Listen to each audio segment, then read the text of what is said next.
Madame, Monsieur, bonjour et bienvenue sur Vox Africa. Je suis Fanny Wegscheider. Votre point quotidien sur l'actualité africaine et internationale, c'est tout de suite dans Vox Flash.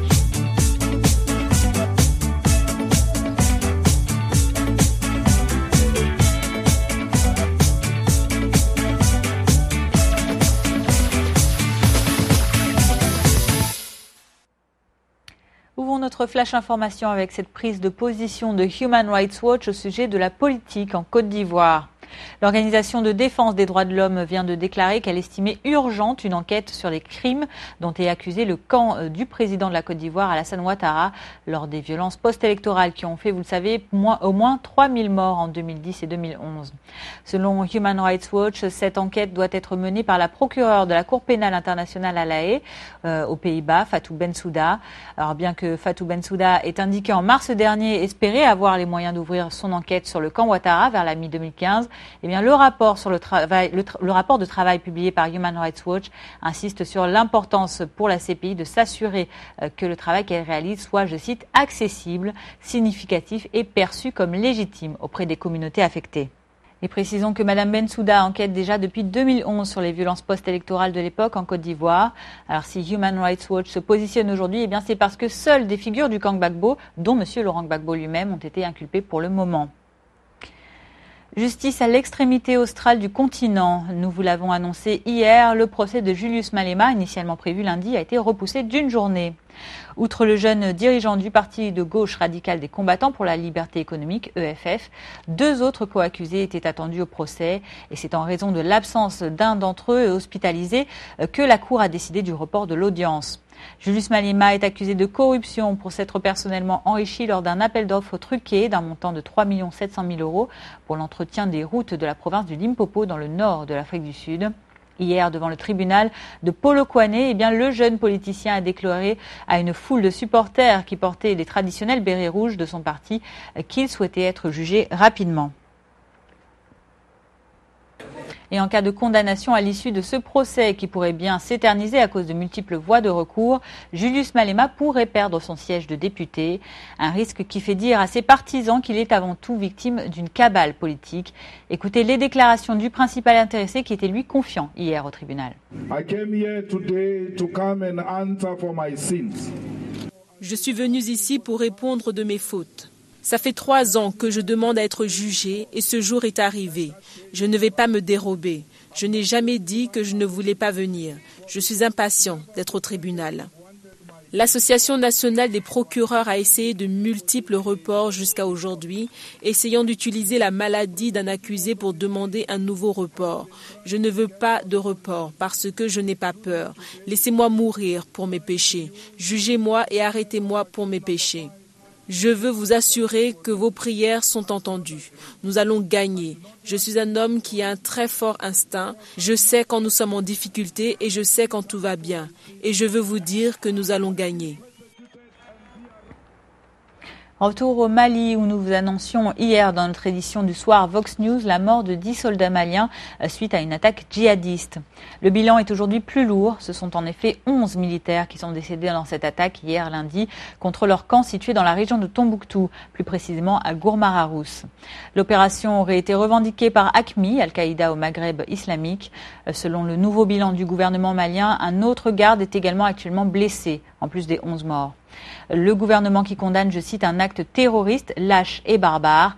L'attaque de lundi est la deuxième, la plus meurtrière en 1 mois à peine, après celle également revendiquée par AQMI et qui avait provoqué la mort de 6 soldats burkinabés de la MINUSMA, la mission de l'ONU au Mali. C'était au sud-ouest de la ville de Tombouctou le 2 juillet dernier.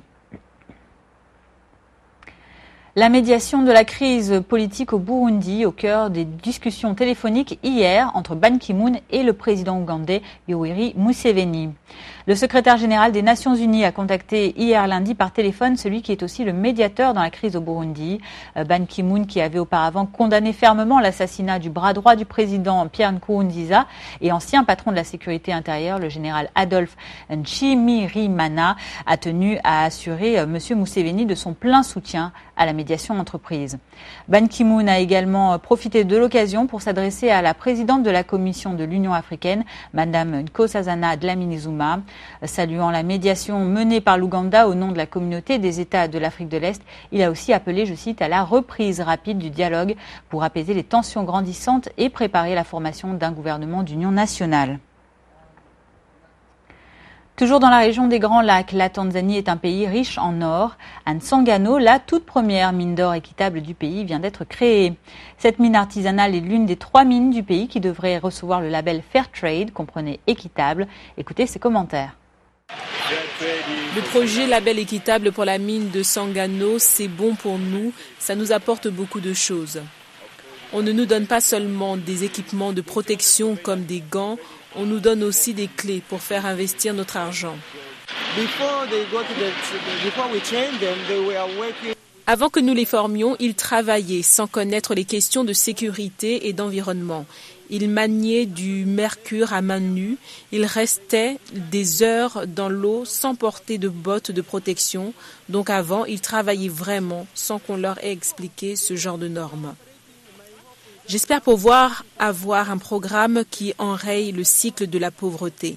Les mineurs artisanaux sont pris dans un cycle de la pauvreté parce que leurs méthodes sont rudimentaires. Ils ne peuvent pas gagner beaucoup d'argent, du coup, ils ne peuvent pas faire d'investissement et donc ils ne peuvent pas gagner plus.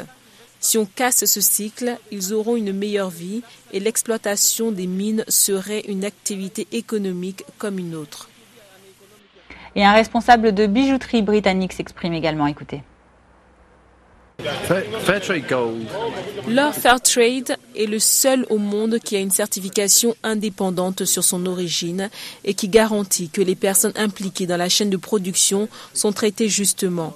Être traité justement signifie que le travail se fait selon des normes appropriées de sécurité et de santé. Mais pas seulement.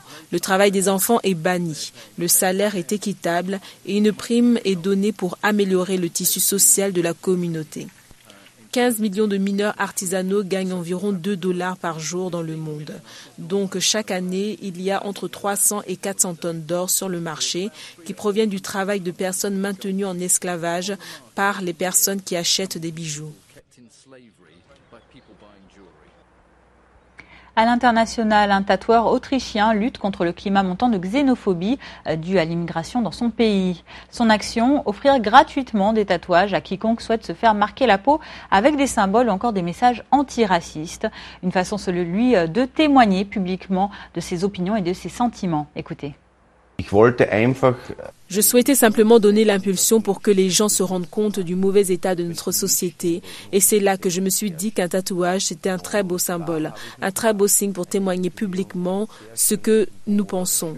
Personnellement, j'ai aussi un passé d'immigrant. Mon père vient de Slovénie et cela signifie que cette thématique ne m'est pas inconnue en ce qui concerne la discrimination et l'exclusion. Et c'est de là que me vient l'idée qu'il ne suffit pas juste d'en parler, mais aussi de le montrer de façon très active. Maintenant, j'ai vraiment beaucoup à faire, mais c'est une chance avant tout. Il faut que je travaille beaucoup sans gagner d'argent, mais naturellement, cela me réjouit et je suis content que tant de personnes en Autriche prennent position contre la discrimination et l'exclusion. Je trouve que c'est une prise de position très forte, aussi parce que c'est très simple et élémentaire. C'est un dessin d'enfant et dans ce sens, c'est quelque chose que même les enfants peuvent comprendre. Terminons notre flash information en France dans la carrière d'Angéac. En 2010, des carriers y ont découvert par hasard ce qu'ils croyaient être des os d'éléphants ou encore de mammouths. C'était en réalité les restes d'un des plus gros dinosaures jamais déterrés au monde.